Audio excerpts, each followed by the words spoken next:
नमस्कार, आमने सामने न्यूज में आपका स्वागत है। मैं हूं फैयाज हुसैन। बेगुनाह आतंकी नासिर, जिसने अपनी जिंदगी के 7 साल आतंकवादी होने के दाग के साथ जेल की 4 दीवारी में गुजारी। देखिए इस पर हमारी खास रिपोर्ट। नासिर ने अपने जिंदगी के 7 साल यानी करीब 1/4 उम्र आतंकवादी होने के दाग के साथ जेल में गुजारी। अदालत ने अब तो उसे बेगुनाह पाकर छोड़ दिया, पर घर वाले कहते हैं 7 साल पहले जब एक रोज अखबार में पढ़ा कि उसे लखनऊ में पकड़ा गया है तो उनके पैरों के नीचे से जमीन खिसक गई। इतना टूट चुका,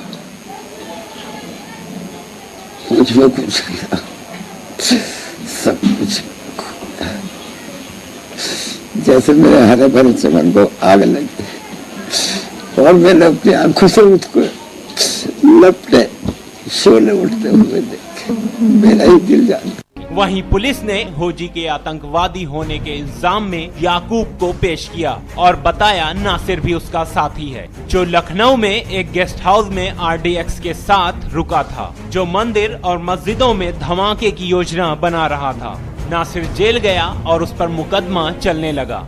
ये खबर मिलते ही ऋषिकेश ने शिवानंद आश्रम के बुजुर्ग साधु सेवानंद उसके बचाव में अदालत आए, जिन्होंने गवाही दी नासिर उनके आश्रम में काम करता था और कहा कुछ लोगों ने उसे अगवा कर लिया था, जो कि सादे कपड़े में आए थे। साधु ने पुलिस में शिकायत भी की, लेकिन रिपोर्ट नहीं लिखी गई।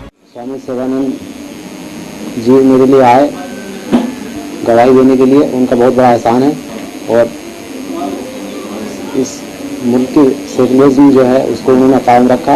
हालांकि गैर मजहब होने के बावजूद भी वो मेरे लिए आए, उनका बहुत बड़ा एहसान है। एक तरफ 24 साल की उम्र में नासिर जेल गया, 7 साल तन्हाई में जेल की कोठरी में गुजारे, तो वहीं दूसरी तरफ दोस्तों और रिश्तेदारों ने उससे नाता तोड़ दिया, जिन्हें मालूम था नासिर बेगुनाह है, लेकिन पुलिस के डर से अपनी जान बचाते रहे। वहीं पुलिस भी नासिर के आतंकवादी होने का कोई ठोस सबूत पेश नहीं कर पाई, जिसके चलते कोर्ट ने उसे बाइज्जत बरी कर दिया। लेकिन साधु सेवानंद की गवाही उसकी रिहाई का सबसे बड़ा रास्ता बनी, जो कि एक सराहनीय कार्य है।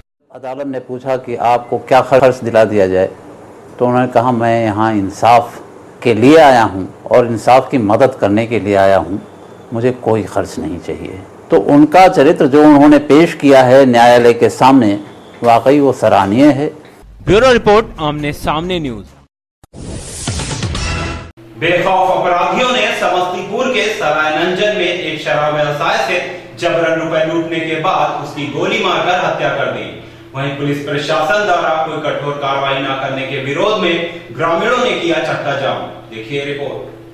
समस्तीपुर में आए दिन लूटपाट और हत्या के बढ़ते मामले पुलिस प्रशासन की कार्यप्रणाली पर लगातार सवाल खड़े कर रहे हैं। तो वहीं समस्तीपुर के सरायनंजन में एक बार फिर बेखौफ अपराधियों ने देर रात एक शराब व्यवसायी से 2.5 लाख रुपए लूटने के बाद उसकी गोली मारकर हत्या कर दी। तो वहीं इस घटना की जानकारी मिलने के बाद आक्रोशित पिता अपने पुत्र का शव लेकर थाने पहुंचा, जहां पुलिसकर्मियों ने FIR दर्ज करने के बजाय शव का पोस्टमार्टम करवाने की तैयारी में लग गए।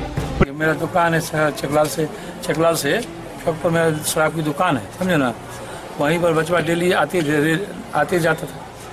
कल रात में 10 बजे 10:15 बजे रात में आ रहा था, एक आदमी पीछे में कह रहा हैदर नाम का लड़का था, हमने यहाँ का वो भी था। जब मंदिर बरना पुल से मंदिर है, मंदिर से क्रॉस करने का तो पर 100 गज की दूरी पर वहाँ पर ओवरटेक किया।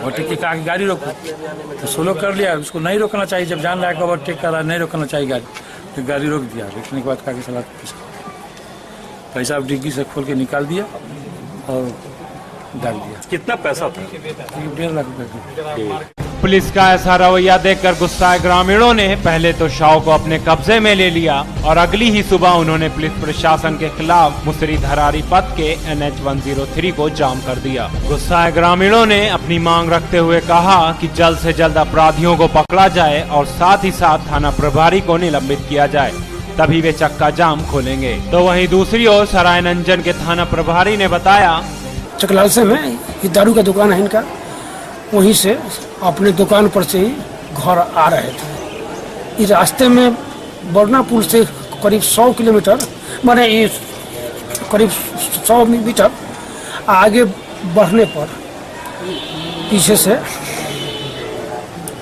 2 मोटरसाइकिल पर सवार आदमी द्वारा उनको गाड़ी को रोक करके और गोली मार करके चलने की बात बताई जाती है। गुस्साए ग्रामीणों को शांत कराने पहुंचे बड़े अधिकारियों ने उनकी मांगों पर जल्द से जल्द कार्रवाई करने का आश्वासन तो दे दिया है।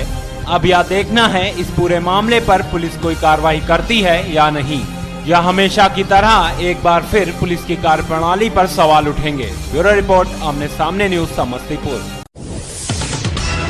अब वक्त हो चला है छोटे से ब्रेक का। ब्रेक के बाद देखेंगे कुछ और खास खबरें। तब तक देखते रहिए आमने सामने न्यूज।